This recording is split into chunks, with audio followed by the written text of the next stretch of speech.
네, 성가대 찬양 감사합니다. 오늘 오랜만에 이종순 교육께서 우리 교회를 방문하셨습니다. 그리고 좋은 소식도 가져오셨습니다.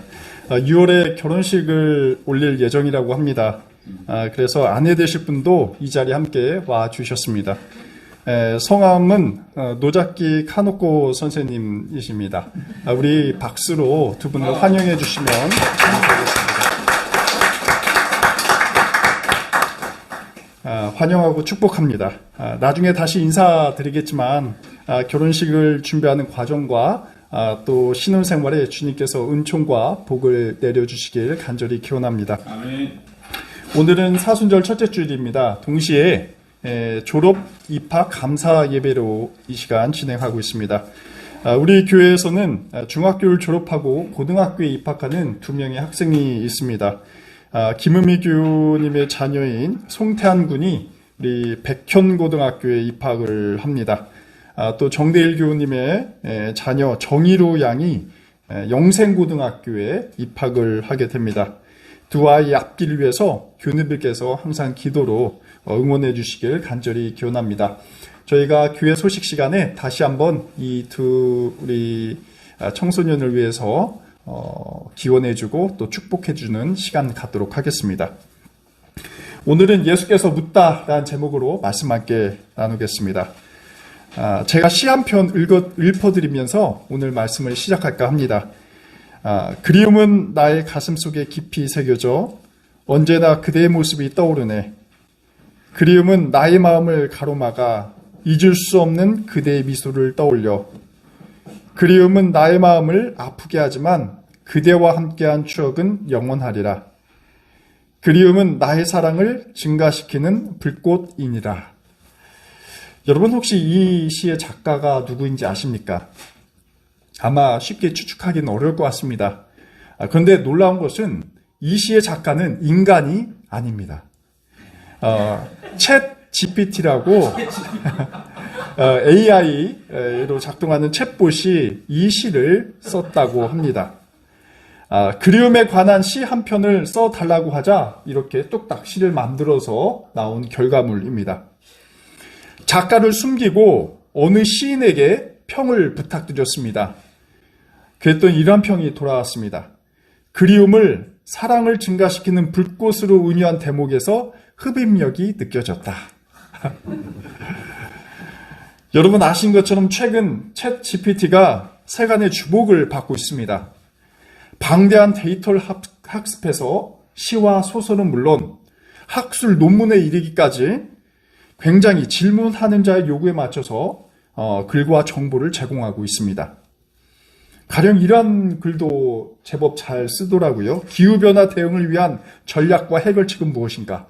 이런 것도 질문을 하면 수많은 데이터와 논문들을 이용해서 논문 한 편 뚝딱 만들어냅니다. 다양한 질문도 우리가 던질 수 있겠다 보여집니다. 또 설교도 마찬가지입니다. 사순절 설교를 한번 써줘 라고 본문을 준다면 수만 편의 설교 자료와 데이터를 가지고 설교문을 써냅니다. 저같이 글을 업으로 삼는 사람들에게는 자리가 위태위태합니다.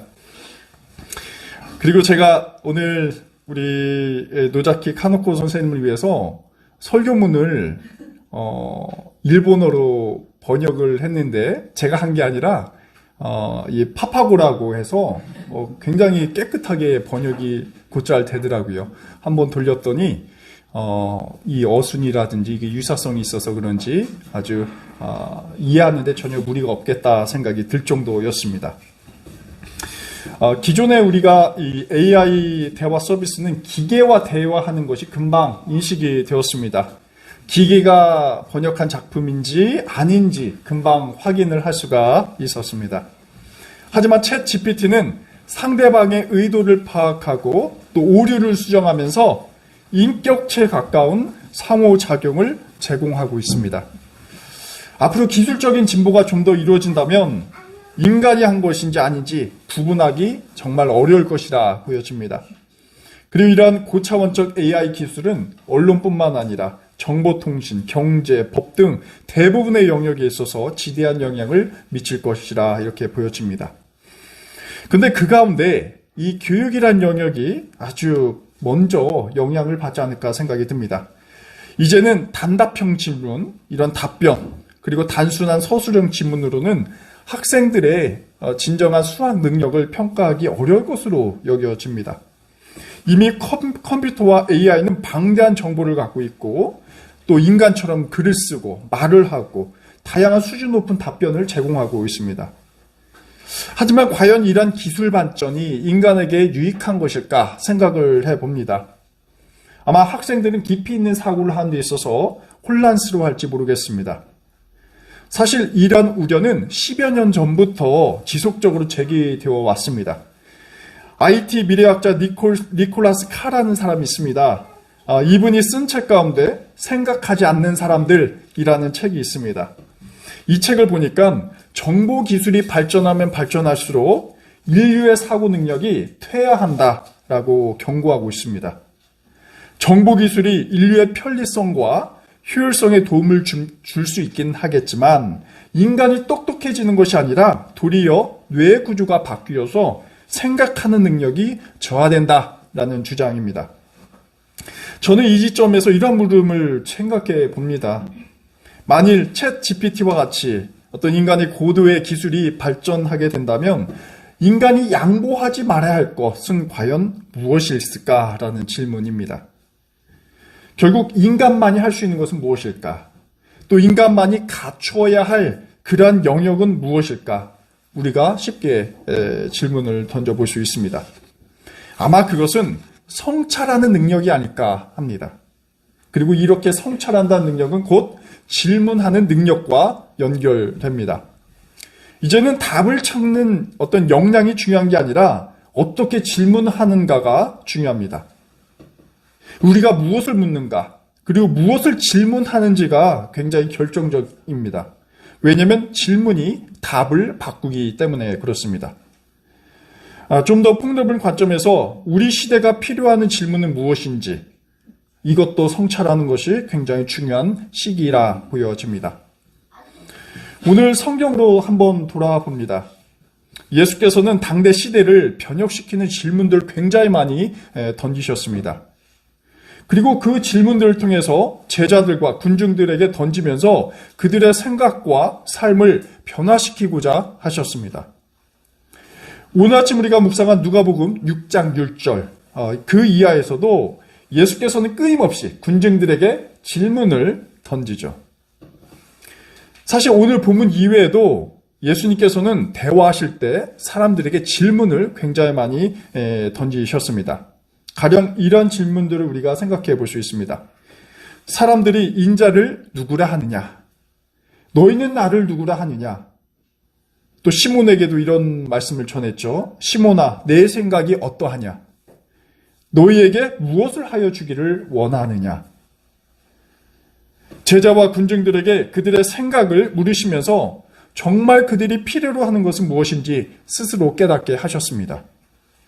또 삶을 성찰하는 그러한 방법을 일러주셨습니다.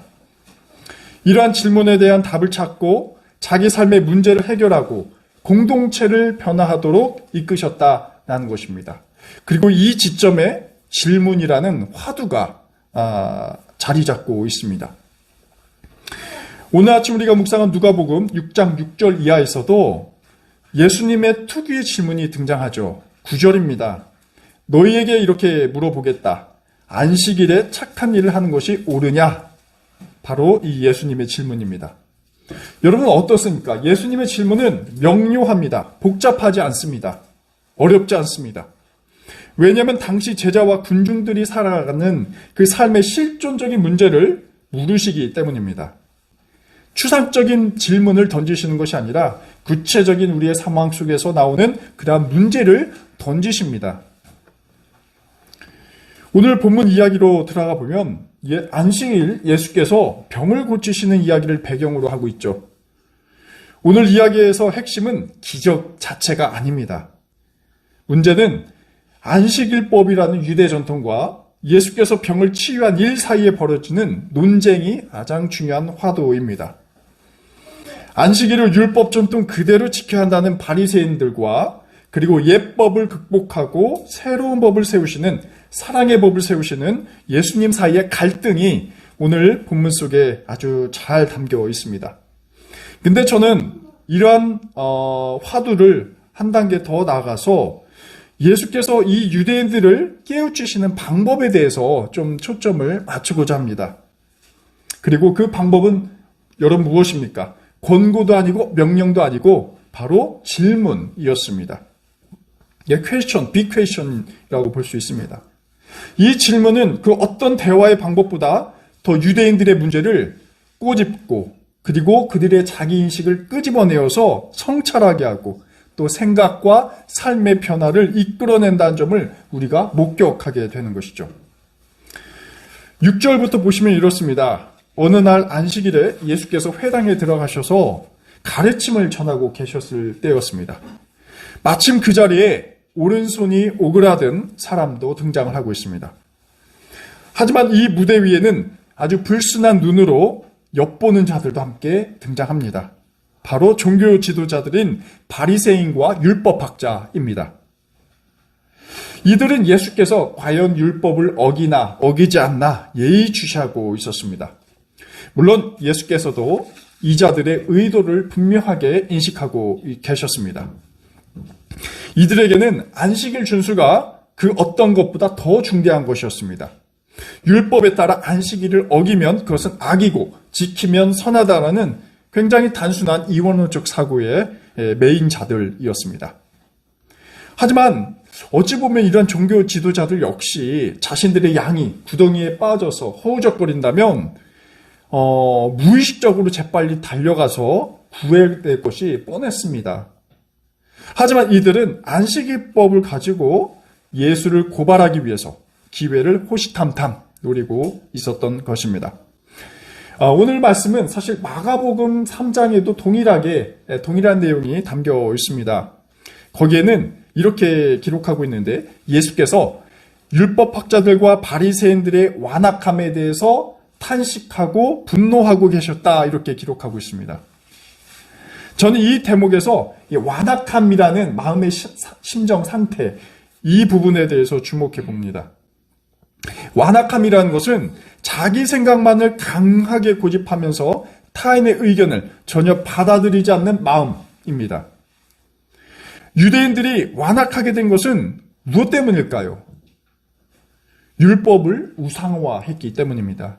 이들은 사실 하나님, 이 신을 믿은 것이 아니라 율법을 믿었습니다. 여기서 이제 치명적인 문제가 발생하게 되는 것이죠. 첫 단추가 잘못되었다라는 것입니다. 율법이 무엇을 가르치는지, 율법의 본질과 참뜻이 무엇을 향한지에 대해서 잃어버린 채 살아가고 있습니다. 이렇게 율법을 우상화한다는 것은 이들에게 곧 성찰의 부재입니다. 생각의 부재입니다. 질문이 없이 맹목적으로 율법이 암시하는, 가리키는 그 계명을 고지곳대로 살아가게 되는 것이죠.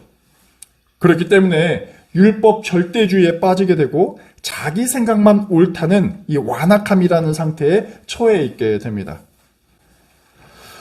이런 상태에서 예수께서는 이 바리새인들 가운데 한 사람 한 사람씩 눈을 응시하셨습니다. 그들의 양심을 질타하신 것입니다.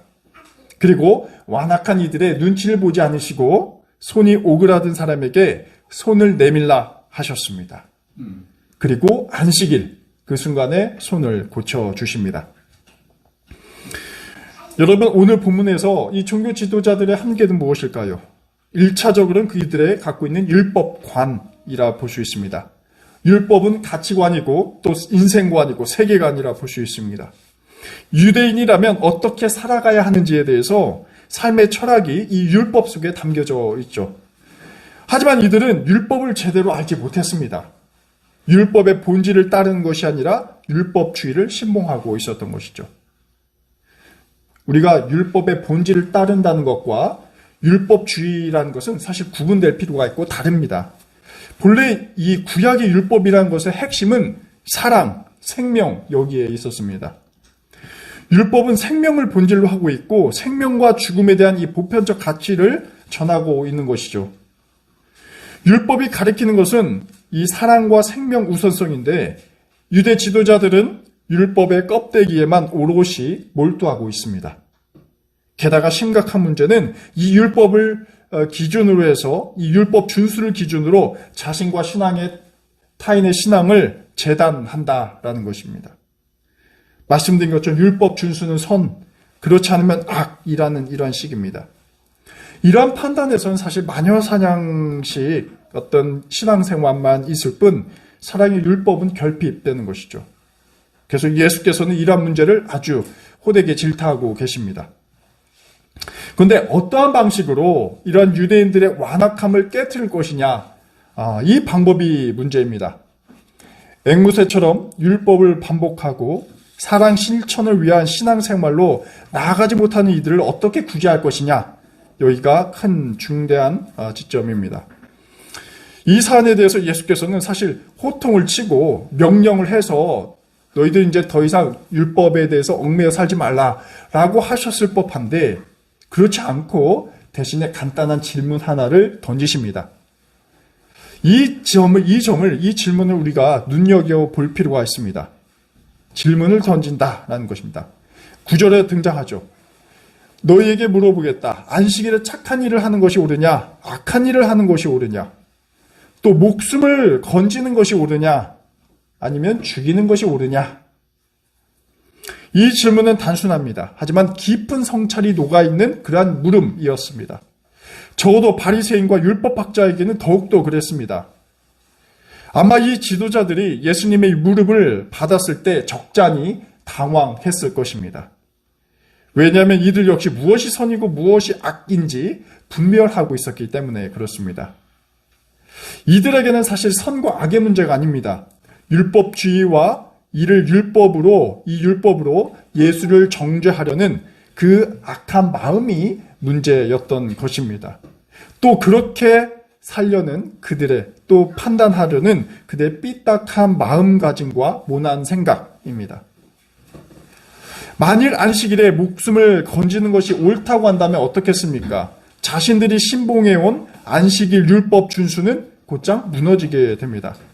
반대로 죽이는 것이 옳다라고 말한다면 그것은 생명 존중이라는 인류 보편의 가치와 반대되는 것이기에 거기에 모인 군중들의 윤리적 비판을 받지 못하게 될 것이죠. 이러한 지점에서 예수께서 던지신 이 질문은 굉장히 중대합니다.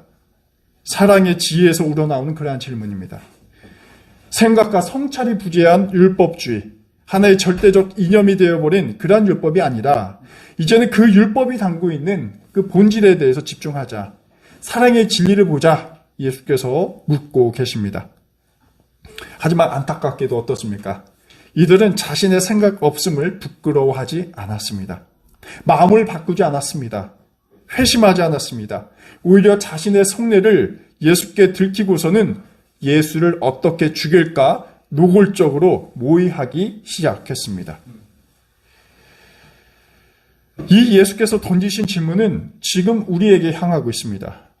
예수님의 질문에 우리는 또 나는 어떻게 답하고 어떻게 살아갈 것인가? 율법의 껍데기가 아니라 율법의 본질인 사랑을 어떻게 실천하며 살아갈 것인가? 중대한 물음이 우리에게 놓여 있다라는 것입니다. 사실 오늘 말씀 속 예수님의 질문은 일회적이지 않습니다. 복음서에서 제자와 군중과 또 우리를 향해서 던지는 이 물음의 핵심은 사는 것, 또 생명에 달려 있습니다. 율법은 본래 생명을 끊임없이 지지하고 있죠. 예수님의 사역도 죽음에서 생명으로 늘 집중하고 있습니다. 그리고 우리가 율법이나 아집에 빠져 있을 때 예수께서 던지셨던 그 질문을 우리가 기억할 필요가 있습니다. 안식일에 착한 일을 하는 것이 옳으냐라는 물음입니다.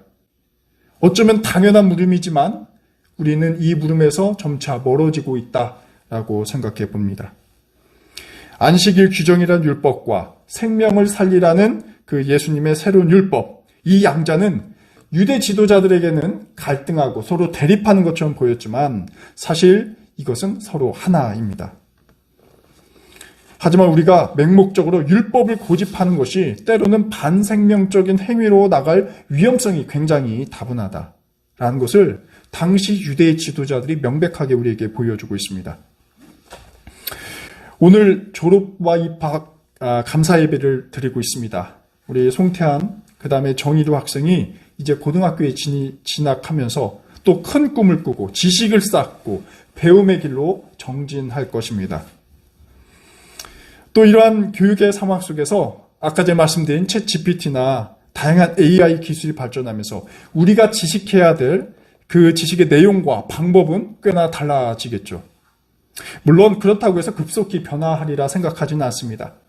우리는 여전히 반복적으로 문학과 비문학 지문을 읽고 외우고 또 미분과 적분과 확률, 복잡한 수학 공식을 연습해야 할 것이고 또 학업을 통해서 다양한 지식을 배우게 될 것입니다.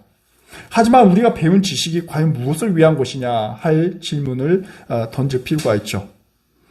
왜냐하면 때로는 우리가 가진 지식이 이웃과 공동체에 해악을 끼치는 경우를 우리가 다양하게 접하게 됩니다. 우리나라는 그토록 박사 학위자 굉장히 많죠. 여기에도 굉장히 많이 있습니다. 우리 공동체에도 수가 얼마 되지 않지만 다양한 학위자들이 있고 또 전문가들도 많이 있습니다.